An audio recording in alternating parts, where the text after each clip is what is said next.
बिस्मिल्लाहिर्रहमानिर्रहीम। अस्सलाम वालेकुम जी बच्चों। ये हमने चैप्टर नंबर 15 जो है बच्चों को स्टार्ट किया था कल क्लास में, और उसका जो फर्स्ट टॉपिक है वो हमने हाफ पढ़ लिया था, और उससे आगे जो है वो हम लोग यहाँ से कंटिन्यू कर रहे हैं, और इंशाल्लाह आप इसको बुक से भी पढ़ेंगे, मैं भी आपको समझा दूंगा, तो ये आपको बहुत अच्छा समझ आ जाएगा। मैंने आपको बेटे कल भी बताया था कि चैप्टर नंबर 15 का जो फर्स्ट टॉपिक है ये आपसे एज अ शॉर्ट क्वेश्चन पूछा जाएगा। इसमें डिफरेंट मेथड्स जो हैं वो आ रहे होते हैं, और उनमें से कोई भी एक मेथड जो है वो आपसे शॉर्ट क्वेश्चन में पूछा जा सकता है। अच्छा, अभी तो कल हमने पढ़ा था बेटे, मैं उसको पहले थोड़ा सा उसकी समरी आप लोगों को बता रहा हूँ। हमने ये देखा था कि जब किसी कंडक्टर में से आप मैग्नेटिक फील्ड को चेंज करते हैं तो उस कंडक्टर के अंदर एक ईएमएफ इंड्यूस हो जाता है, और उस ईएमएफ की वजह से फिर उस कंडक्टर में से एक करंट फ्लो करता है। इसमें आपने एक छोटी सी एक्टिविटी परफॉर्म की थी, वो आपने देखा था कि जब आप कंडक्टर को मैग्नेटिक फील्ड में प्लेस करके मैग्नेटिक फील्ड के जो है वो कंडक्टर को मैग्नेटिक फील्ड में लेफ्ट राइट में मूव करवा रहे होते हैं, तो फिर उसके अंदर ईएमएफ और करंट इंड्यूस होता है। अगर आप उसको वर्टिकली मूव करवाएं तो उसमें कोई ईएमएफ या कोई करंट इंड्यूस नहीं होता।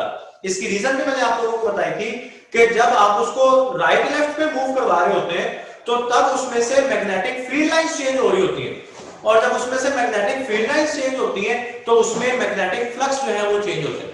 तो जब उसमें से मैग्नेटिक फ्लक्स चेंज होगा तो फिर उसमें ईएमएफ और करंट इंड्यूस होगा, और वो जो इंड्यूस्ड ईएमएफ है that depends upon the time rate of change of flux, कि जितनी तेजी से फ्लक्स चेंज होगा उतना ज्यादा उसमें ईएमएफ इंड्यूस होगा, और जितना ज्यादा ईएमएफ इंड्यूस होगा उतना ज्यादा उसमें से करंट फ्लो करेगा।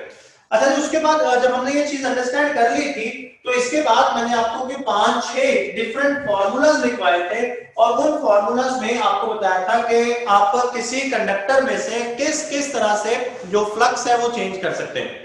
तो अब बच्चों वो फ्लक्स को चेंज करने के डिफरेंट मेथड जो है वो 6 या 7 मैंने आपको बताए थे।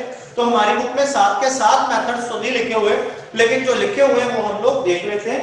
तो इसमें सबसे पहले यहां हम लोग इसकी हेडिंग बना लेते हैं कि methods to induce EMF, methods to induce EMF in a conductor, कि आपने किसी एक कंडक्टर में से जो ईएमएफ है ये कैसे इंड्यूस करना है। इसके जो डिफरेंट मेथड्स हमारे पास लिखे हुए हैं ये भी हम देख लेते हैं। चाहिए आपके नहीं? अच्छा जी, मैं आपसे बेटा कह रहा था कि हमारी बुक में मैंने आपको 6 इसके 7 डिफरेंट फार्मूलाज लिखवाए थे कि आप मैग्नेटिक फ्लक्स को कैसे चेंज कर सकते हैं। तो हमारी बुक में वो 7 के 7 उसने मेथड तो नहीं बताए हुए, लेकिन उसमें से जो मेथड उसने बताए वो मैं आप लोगों के साथ यहाँ पे डिस्कस कर लेता हूँ। फिर आप इसको बुक से पढ़ेंगे, बुक से आप इस टॉपिक को लाजमी पढ़ेंगे, तो ये इसका कॉन्सेप्ट आपके लिए बहुत अच्छा हो जाएगा।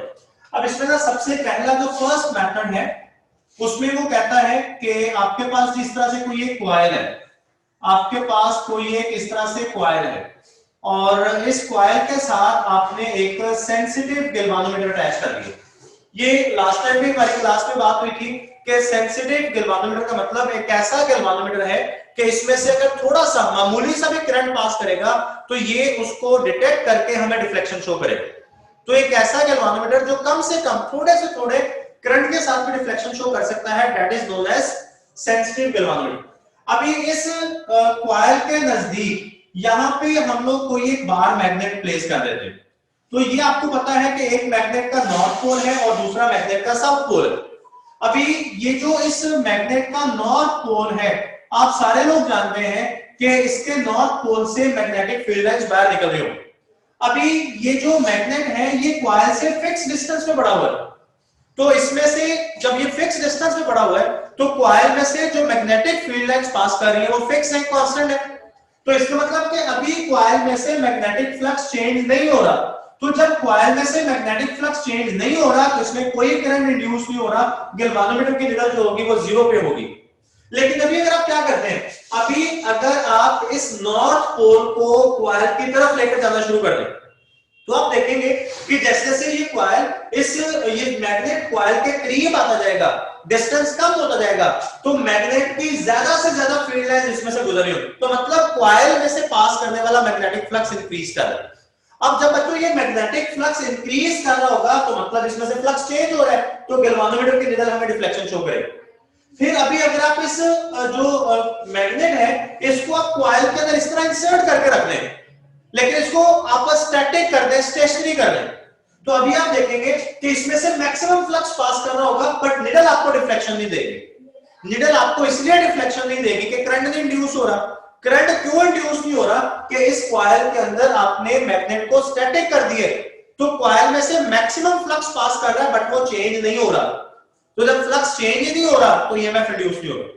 फिर जब आप इस मैग्नेट के नॉर्थ पोल को अवे लेकर जा रहे होंगे तो आप देखेंगे कि अभी फिर एक मरतबा आपको गैल्वानोमीटर की निडल डिफ्लेक्शन देगी, लेकिन अब के बाद जो डिफ्लेक्शन की डायरेक्शन होगी वो पहले वाले डिफ्लेक्शन से ऑपोजिट होगी। तो जब आपने जो मैग्नेट है इसको कॉइल से अवे लेकर जा रहे थे, तो मतलब कॉइल और मैग्नेट के दरमियान जो डिस्टेंस है वो बढ़ रहा है, तो मैग्नेट की जो फील्ड लाइंस इस कॉइल में से पास कर रही है वो कम हो रही है, तो इसमें से मैग्नेटिक फ्लक्स डिक्रीज हो रहा है। तो जब कॉइल में से मैग्नेटिक फ्लक्स डिक्रीज हो रहा होगा तो इसका मतलब कि जी फिर इसमें मैग्नेटिक फ्लक्स चेंज हो रहा है, तो फिर इसमें करंट इंड्यूस होगा। तो अभी आप इस मैग्नेट को कॉइल के करीब लेकर आए या कॉइल से अवे लेकर जाएं, इसमें से मैग्नेटिक फील्ड चेंज हो रही होती है। तो इसका मतलब जो हमारे पास पहला फॉर्मूला बनता है वो है बाय चेंजिंग मैग्नेटिक फील्ड। तो इसका जो फॉर्मूला बनेगा जी हमारे पास वो क्या बनेगा, delta phi is equal to delta B A cos theta. Magnetic field को चेंज कर आप इसी एक्टिविटी को एक और अंदाज में भी परफॉर्म कर सकते हैं। आप मैग्नेट को स्टैटिक कर दें, आप कॉइल को मूव करवाना शुरू कर दें, तो जब कॉइल मूव कर रही है तो फिर सेम वही फिनोमेना हो रहा है कि कॉइल में से पास करने वाला मैग्नेटिक फ्लक्स चेंज हो रहा है। तो जब मैग्नेटिक फ्लक्स यानी मैग्नेटिक फील्ड चेंज हो रही है तो उसमें ईएमएफ और एक करंट इंड्यूस हो रहा है। यहां पे ये चीज जो है वो नोट करना बहुत जरूरी है कि हमारे लिए कोई कंडीशन नहीं है, कोई शर्त नहीं है कि जी आपने सिर्फ मैग्नेट को मूव करवाना है, आपने सिर्फ कॉइल को मूव करवाना है। आप दोनों में से किसी भी एक को मूव करवा सकते हैं। हमें जस्ट रिलेटिव मोशन चाहिए होती है ताकि कंडक्टर में से कॉइल में से जो मैग्नेटिक फ्लक्स है, मैग्नेटिक फील्ड है वो चेंज हो, और उस मैग्नेटिक फील्ड और मैग्नेटिक फ्लक्स के चेंज होने से उसमें एक ईएमएफ इंड्यूस हो जाए।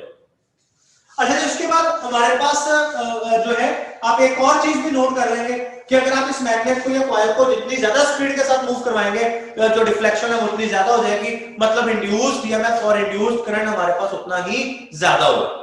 इसके बाद बच्चों जो हमारे पास सेकंड मेथड आता है वो है by changing the area, by changing area of coil. अभी ना हम लोग ये कहेंगे कि जी हमारे पास यहाँ पे यूनिफॉर्म मैग्नेटिक फील्ड है, हमें यहाँ पे यूनिफॉर्म मैग्नेटिक फील्ड जो है ये दी गई है।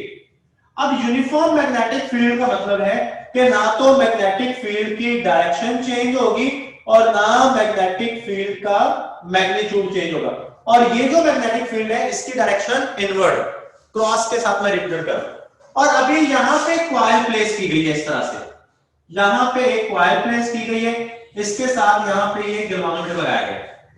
तो अभी जैसे रबर बैंड है ना, आपने इस कॉइल को बच्चों क्या करना है, इसके एजेस से साइड से इस तरह पकड़ लेना और आपने इसको पकड़ के इस तरह खींचना है। जब आप इसको स्ट्रेच करेंगे तो यही कॉइल हमारे पास इस शेप में आ जाएगी। तो पहले कॉइल जब सर्कुलर पड़ी हुई थी इसका एरिया हमारे पास कुछ और था, और जब आपने इसको पकड़ के स्ट्रेच किया, खींचा, तो ये इस तरह इस शेप में आके इसका एरिया चेंज हो गया। तो आप इसको रिलीज करेंगे तो ये वापस चली जाएगी। तो ये कॉइल को आप इस तरह से कर रहे हैं, तो आप इसको कभी इस शेप में कभी इस शेप में, इस तरह से इसकी शेप को चेंज कर रहे हैं तो इसका एरिया चेंज हो रहा है। और फिर बच्चों जब इसका एरिया चेंज होगा तो आप देखेंगे कि गैल्वानोमीटर की निडल आपको डिफ्लेक्शन शो करेगी। तो मतलब हमारे पास जो डेल्टा फाई का फॉर्मूला बनेगा B delta A cos of theta बनेगा। तो यहाँ पे कॉइल का एरिया चेंज हो रहा है, कॉइल के एरिया के चेंज होने से क्या होगा, इस कॉइल के अंदर एक ईएमएफ इंड्यूस होगा क्योंकि इसमें से एरिया के चेंज होने से मैग्नेटिक फ्लक्स चेंज हो रहा है। अच्छा, इसके बाद हमारे पास जो थर्ड मेथड बनेगा वो क्या बनेगा, by changing angle, by changing angle between b and a. आपने मैग्नेटिक फील्ड और एरिया के दरमियान जो एंगल है वो चेंज करना है। तो अभी ना यहाँ पे हमें फिर दोबारा से यूनिफॉर्म मैग्नेटिक फील्ड दी जा रही है, हमें यहाँ पे दोबारा से फिर यूनिफॉर्म मैग्नेटिक फील्ड दी जा रही है जिसकी जो डायरेक्शन है वो इनवर्ड है। और जी यहाँ पे हमारे पास जो है वो एक कॉइल पड़ी हुई है। तो अभी आपने क्या करना है, आपने इस कॉइल को मैग्नेटिक फील्ड में रोटेट करवाना शुरू कर देना है।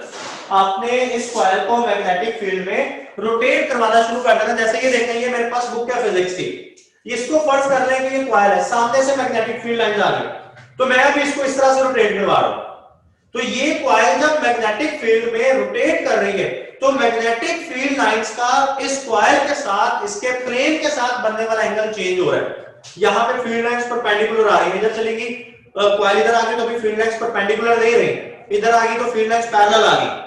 तो जैसे जैसे आप कॉइल को रोटेट करवाएंगे, इस कॉइल का जो एरिया है वो चेंज होता जाएगा, और सॉरी इसका जो एंगल है वो चेंज होगा, और जब इसका एंगल चेंज हो रहा होगा तो हमारे पास जो मैग्नेटिक फ्लक्स है ये चेंज हो रहा होगा। तो हमारे पास फॉर्मूला बनेगा BA cos of delta theta.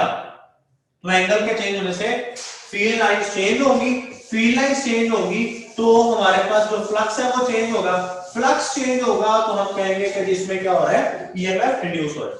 इसके बाद बच्चों जो हमारे पास इसने फोर्थ मेथड यहां पे डिस्कस किया है, इसने इसका नाम तो नहीं लिखा हुआ, बट ये मैं आप लोगों को पहले बता देता हूं कि जी ये म्यूचुअल इंडक्शन का फिनोमेना यहां पे उसने डिस्कस किया हुआ। अब कहता है कि जी हमारे पास दो कॉइल्स हैं, ये हमारे पास ना दो कॉइल्स हैं, इनमें से एक कॉइल जो है वो स्विच के थ्रू एक रियोस्टेट और फिर एक बैटरी के साथ अटैच है। इस तरह से, ये इस तरह से बैटरी आपने लगा दी, ये रियोस्टेट लगा दिया और ये आपने स्विच लगा दिया, और ये एंड इसका इधर आ गया। और दूसरी कॉइल जो है वो इस पहले वाली कॉइल के करीब पड़ी हुई है और इसको यहाँ पे एक सेंसिटिव गैल्वानोमीटर के साथ अटैच किया गया, इसको एक सेंसिटिव गैल्वानोमीटर के साथ अटैच किया गया। अभी बेटे ये नोट करें कि ये जो कॉइल है जिसको आपने स्विच और बैटरी के साथ अटैच किया है, this is called primary coil.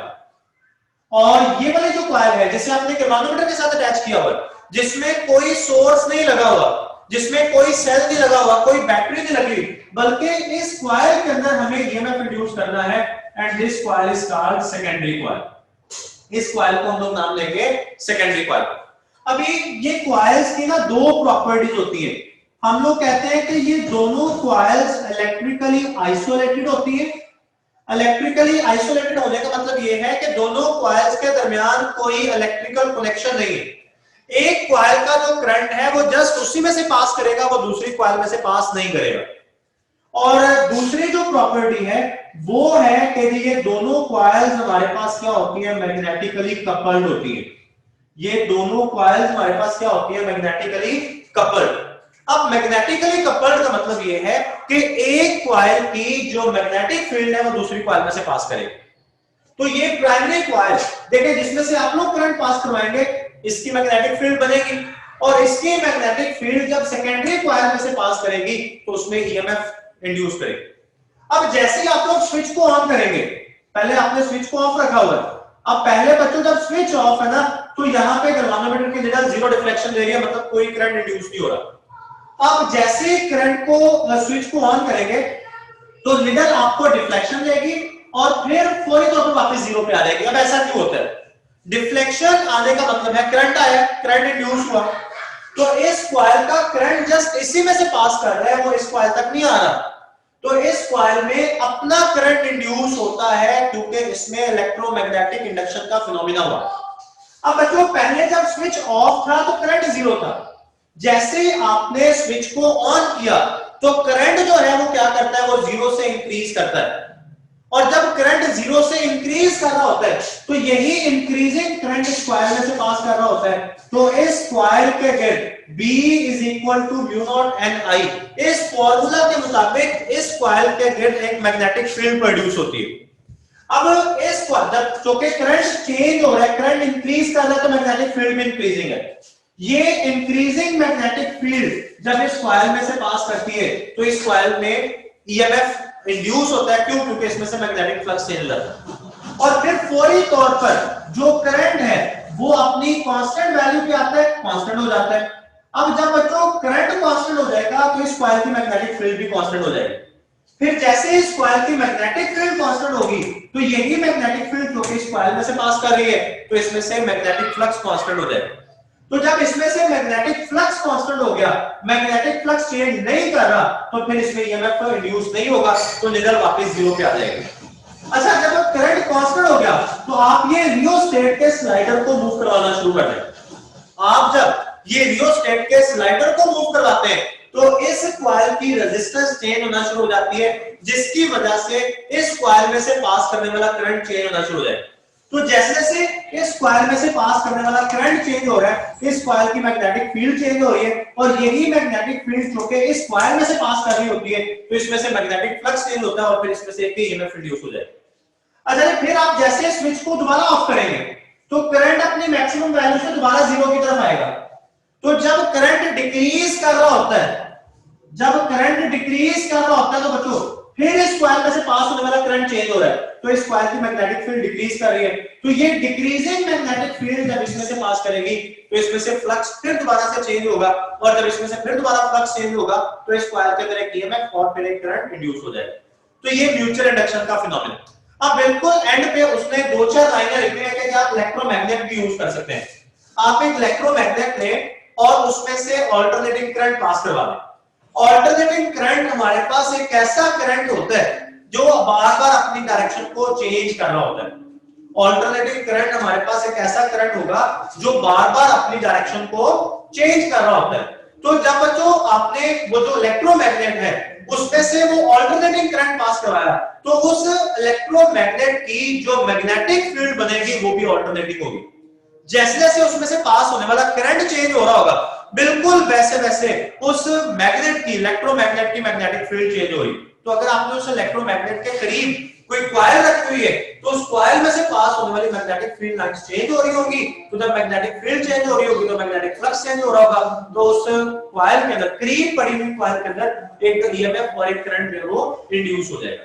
इसको बड़े अच्छे तरीके से आप पढ़ लेंगे। ये सारे जो पैराग्राफ है ये शॉर्ट क्वेश्चंस हैं। उम्मीद है ये आपको समझ आ गया होगा। अल्लाह हाफिज।